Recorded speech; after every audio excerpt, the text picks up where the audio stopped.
নমস্কার। আজকের রেসিপি প্রতিদিনের বা রোজকার মুসুরির ডাল।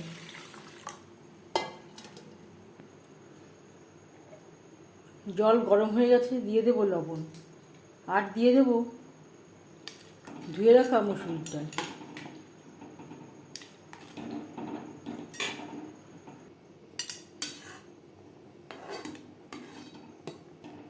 ডালের ফেনা পরিষ্কার করে নেব। ঢাকনা চাপা দিয়ে সেদ্ধ হওয়া পর্যন্ত অপেক্ষা করব।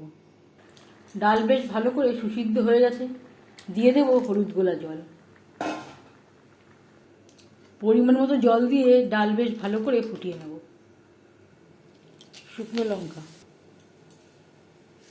পাঁচফোড়ন আর দিয়ে দেবো চেরা কাঁচা লঙ্কা ফোড়ন।